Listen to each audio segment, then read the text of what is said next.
2020년 10월 8일 논리적 사고와 합리적 비판 제6주차 강의를 시작하도록 하겠습니다.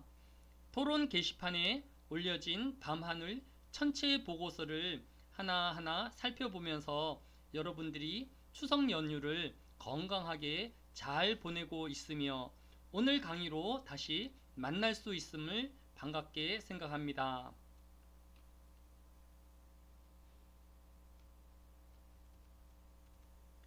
스웨덴에 위치한 노벨위원회는 엊그제인 6일 2020년 노벨 물리학상 수상자로 블랙홀의 존재를 이론적으로 증명한 펜 로즈 교수와 이것을 관측으로 그 존재를 확인한 겐젤 박사와 게즈 교수에게로 돌아갔습니다. 이는 과학자들이 지난 50년이 넘는 기간 동안 우리 은하 중심에 블랙홀이 있을 것으로 추론해 왔었는데 겐첼 교수는 칠레 파라날산에 자리 잡은 8m 구경의 유럽 남방 천문대 초거대 망원경을 이용하고 게츠 교수는 하와이 마우나 케이산의 10m 구경 케이크 천문대를 활용하여 S2라는 별이 16년의 주기로 은하 중심을 한 바퀴씩 돈다는 것을 관측하였습니다. 참고로 태양이 은하 중심을 한 바퀴 도는 데 걸리는 시간은 2억 년 이상이 걸립니다. 그리고 이 두 연구팀은 S2의 궤도 연구를 통해 우리 은하의 중심에 블랙홀이 존재하며 그 크기는 태양계만한 크기이고 그 무게는 태양 질량의 400만 배의 질량을 가진다라는 것을 실험적 기여로 이번 노벨 물리학상을 수상하게 된 것입니다.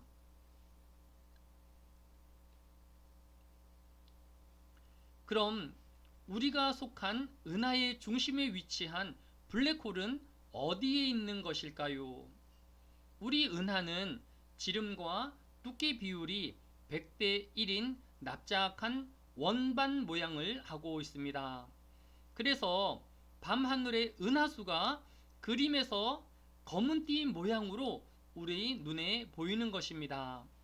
여기서 그림의 위쪽 붉은색 화살표 방향이 우리 은하의 중심적 방향이고 별자리로는 궁수 자리에 해당합니다. 그리고 아래쪽 붉은색 화살표 방향은 우리 은하의 바깥쪽 은하수로 오리온 자리에 해당합니다. 우리 은하의 별들이 은하의 중심 쪽에 모여 있기에 은하 중심 방향 즉 여름철 궁수 자리를 중심으로 한 은하수가 더욱 화려하고 밝은 것을 확인할 수 있습니다. 이에 반해 겨울철 별자리인 오리온 별자리를 중심으로 한 은하수는 자세히 살피지 않으면 은하수인지를 모를 정도로 엷은 띠 모양인 것을 알 수 있습니다. 정리하면 2020년 노벨 물리학상은 블랙홀의 이론을 세우고 관측한 세 과학자에게 돌아갔으며 은하의 중심 블랙홀의 위치는 궁수자리와 정갈자리 경계 근처인 궁수자리 A별로 이 주위를 공전하는 S2의 관측을 통해 빛도 빠져나오지 못한다는 블랙홀의 위치를 찾아낸 것입니다. 언젠가 인간은 우주의 다른 별로 이주하여 살아갈지도 모를 일입니다. 그러나 중요한 것은 인류가 아직 다른 행성이 아닌 지구에 살고 있다라는 것입니다. 따라서 우리는 우리가 살고 있는 지구를 파괴하는 일을 멈추어야 하고 더욱 보호하며 환경을 지켜 나아가야 할 것입니다. 우리에게 중요한 것은 지금 우리가 살고 있는 바로 지구이며 우리가 하고 있는 일이 가장 중요한 일이고 지금 우리와 관계된 모든 사람이 가장 소중한 사람일 것입니다. 오늘은 수업 계획서에 의해서 직접 추리와 간접 추리에 대해 살펴보도록 하겠습니다. 먼저 직접 추리란 제시된 하나의 명제에서 간접 하나의 새로운 명제를 추론해내는 추리를 직접 추리라고 합니다. 비가 온다는 명제로부터 그러므로 강물이 많아질 것이다 라는 새로운 명제를 추리할 수 있는 것입니다.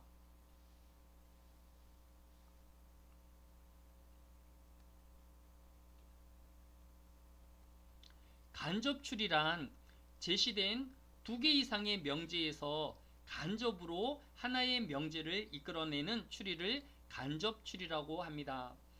예를 들어 모든 동물은 생물이다 라는 명제와 모든 인간은 동물이다 라는 명제로부터 그러므로 모든 인간은 생물이다 라는 새로운 명제를 추론할 수 있는 것입니다.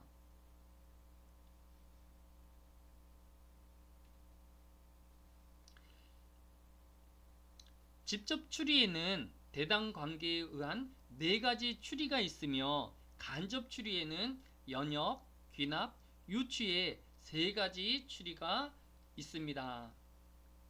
먼저 직접 추리의 대당 관계에 대해서 살펴보도록 하겠습니다.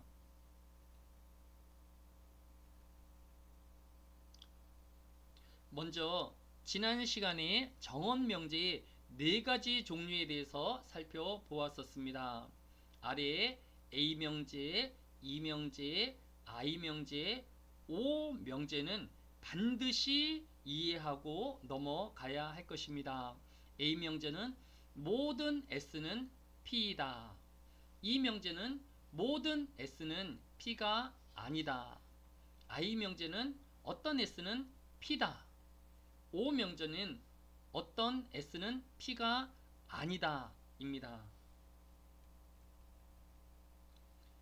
대당 관계에는 이들 4가지 명제의 관계를 설명하는 관계로서 대소대당, 모순대당, 반대대당, 소반대대당 4가지 종류의 추리가 있습니다. 한마디로 A, E, I, O 명제의 관계를 설명하는 추리라고 이해하면 좋을 것입니다. 이제 앞으로 설명하는 1부터 5에 해당하는 이 규칙은 반드시 외워야 합니다.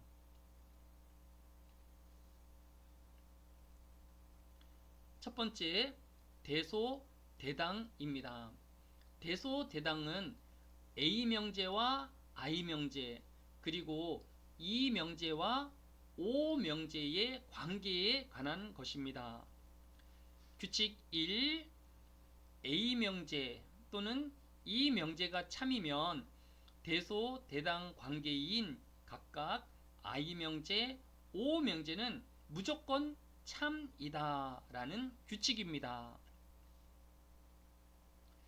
예를 들어서 A 명제인 모든 사람은 동물이다와 어떤 사람은 동물이다인 I 명제가 있다라고 할 때에 모든 사람은 동물이다라는 A 명제가 참이므로 무조건 I 명제인 어떤 사람은 동물이다는 참이 된다라는 것입니다. 이러한 관계를 대소대당 관계라고 이야기합니다.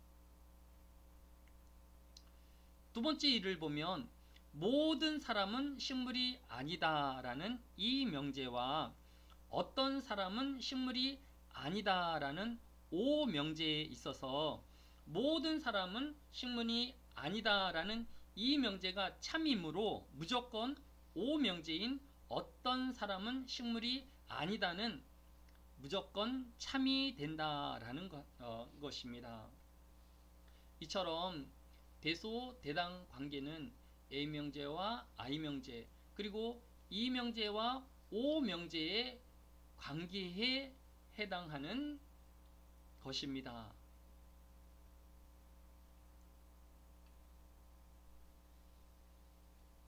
규칙 2. I 명제, O 명제가 거시지면 대소대당 관계인 각각의 A 명제, E 명제는 무조건 거짓이 되는 것입니다.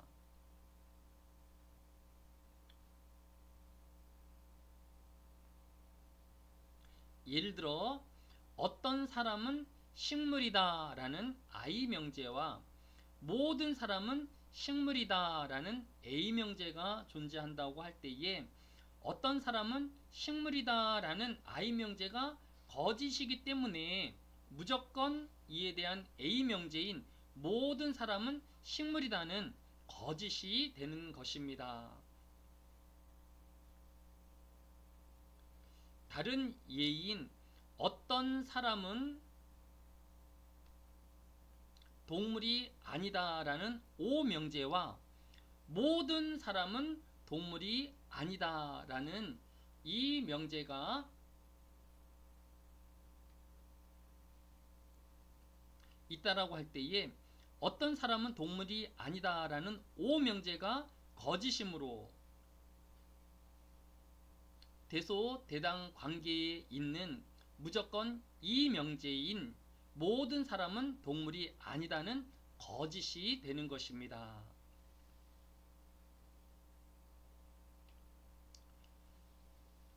두 번째로 모순 대당 관계입니다. 모순 대당은 A와 O, E와 I는 각각 모순 관계에 있다라는 것입니다. 규칙 3. A와 O 명제는 또 E와 I의 모순 대당 관계로 두 명제는 둘 다 동시에 참일 수 없고 또 둘 다 동시에 거짓일 수 없다라는 규칙입니다.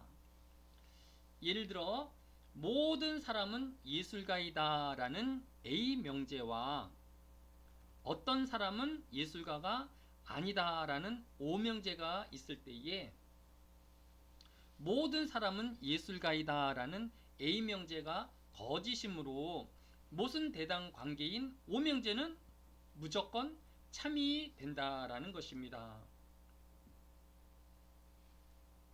또 예를 들어서 어떤 사람은 예술가이다 라는 I 명제와 모든 사람은 예술가가 아니다 라는 E 명제가 있을 때에 어떤 사람은 예술가이다 라는 I 명제가 참이기에 모든 사람은 예술가가 아니다 라는 E 명제는 무조건 거짓이 되는 것입니다.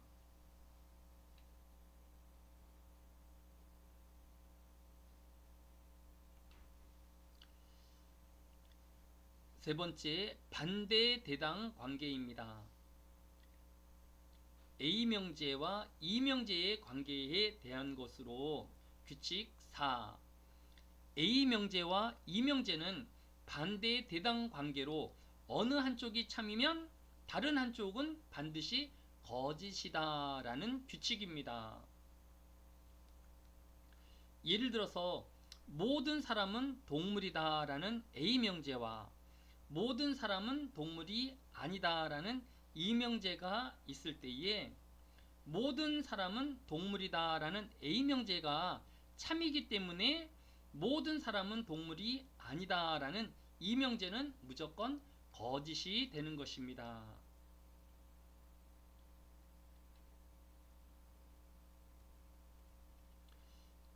마지막으로 소반대 대당입니다. 소반대 대당은 I 명제와 O 명제의 관계를 나타내는 것으로 규칙 5. I 명제와 O 명제는 소반대 대당 관계로 어느 한쪽이 거짓이면 다른 한쪽은 반드시 참이다 라는 것입니다. 예를 들어서 약간의 사람은 동물이 아니다 라는 O 명제와 약간의 사람은 동물이다 라는 I 명제가 있을 때에 약간의 사람은 동물이 아니다 라는 O 명제가 거짓인 전제로부터 약간의 사람은 동물이다라는 아이 명제는 참이다라는 결론을 추리할 수 있는 것입니다.